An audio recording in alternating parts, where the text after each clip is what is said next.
This is our Change Project by Bria, Tony, Kelsey, and Keisha.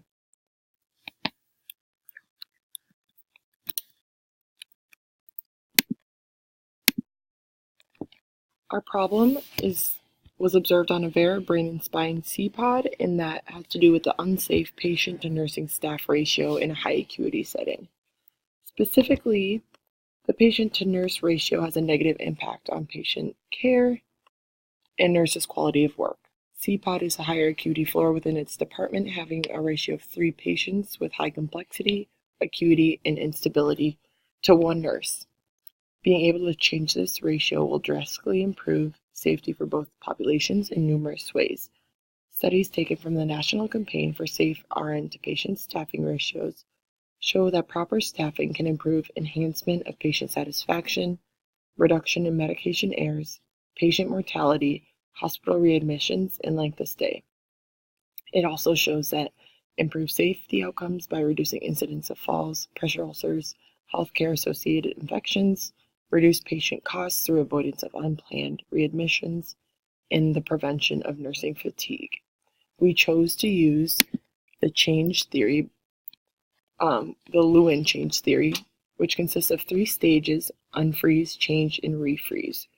Our group thought that this change theory best correlated with the problem observed on C-Pod.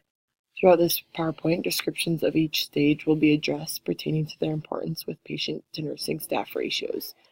Each step follows the other, where unfreezing will take apart the high acuity patient to nursing staff ratio to change the counterproductive habit into a functional one. Once this new style is implemented, it will be refrozen in order to keep and continue that change and refrain from exhibiting the old habit.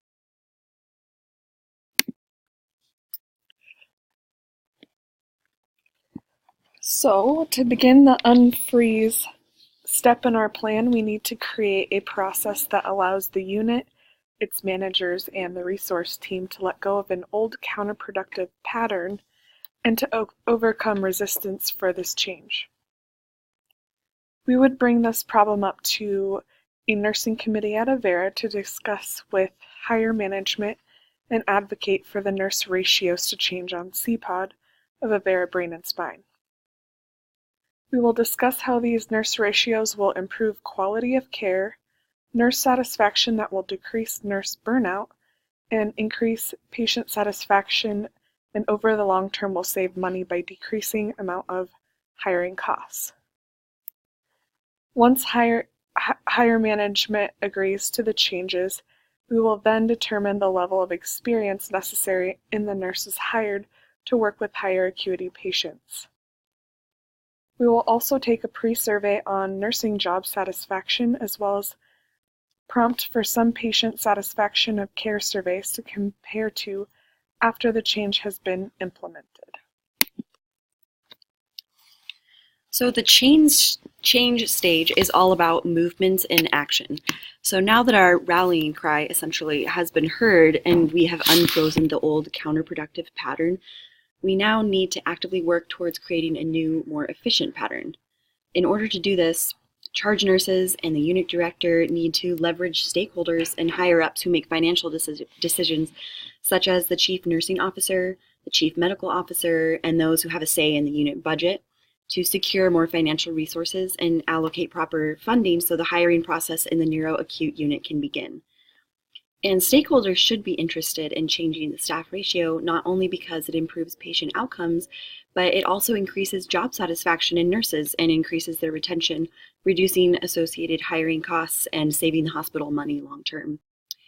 Once we have secured funding, we can go ahead and collaborate with human resources to hire additional nurses with the appropriate experience, skill level, and expertise for the neuroacute unit. These nurses will need to receive appropriate training and orientation to the unit, and we can also offer continuing education to help the nurses obtain any additional certifications pertinent to the unit. Finally, we can develop a staffing plan and scheduling template that implements the new 2-to-1 ratio.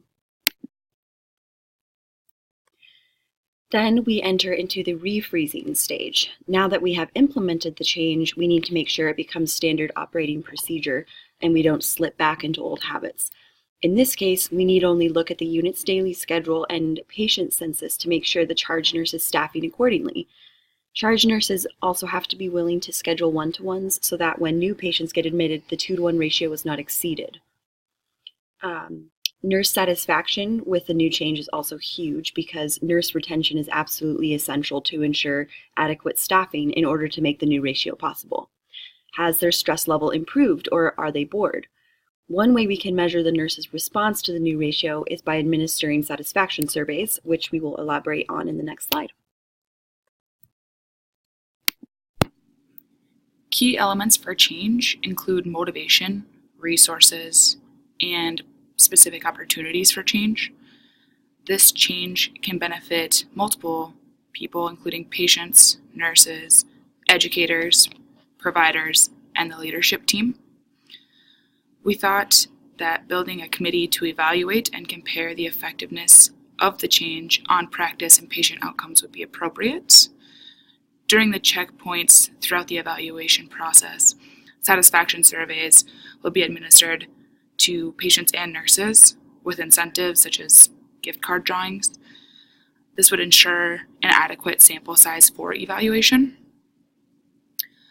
It'll be important throughout this evaluation process to identify trends and errors, including medication and documentation errors, to see if there is an improvement with fewer errors holistically.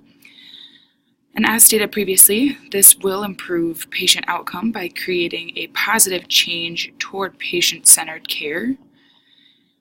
Safe nursing reduces turnover in hospitals. When ratios are blown out of proportion, there is an increase in nursing turnover and a decrease in patient satisfaction. When turnover happens, it is expensive, and we've already talked this semester about how expensive it is to replace an experienced RN. After communicating with staff on the unit, the timeline we decided for this process would take anywhere from 6 to 8 months. This change committee would take this to the administration for approval and then go through the unit director, the unit manager, and then the resource team who is responsible for assigning patients to nurses that day. During the preparation stage, training and education will be done simultaneously with nurses and staff for the possible implementation of the change. The unfreeze stage we thought would take roughly 4 months to go from the administration to implementing the change in itself. And then the change stage, we figured we would do the 6-week time frame with the predetermined 6-week schedule that Avera already implements. And then the refreeze stage we thought would take roughly about 2 months with during this stage continuing the implementation of the 2-to-1 ratio. And then checkpoints will be done by the change committee as stated earlier. Those will take place at week 3 in the change process, week 6 in the change process, a month into the rephrase process, and then again at the end of the 2-month rephrase period.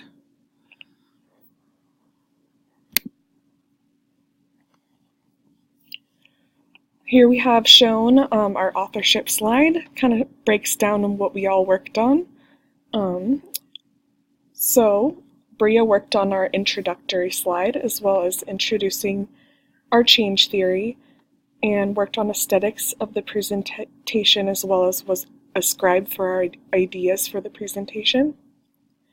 Tony worked on our evaluation and conclusion as well as the timeline to complete our plan for change. Kelsey found supportive articles, worked on citations, and worked on the planning section change and refreeze. I worked on the unfreeze part of the planning section, coordinated group meeting times, as well as worked on the authorship page. But we really all collaborated together on this project. Here's a list of all of our references. If you guys have any questions or comments, Feel free to write them in the discussion forum, and thank you for listening to our presentation.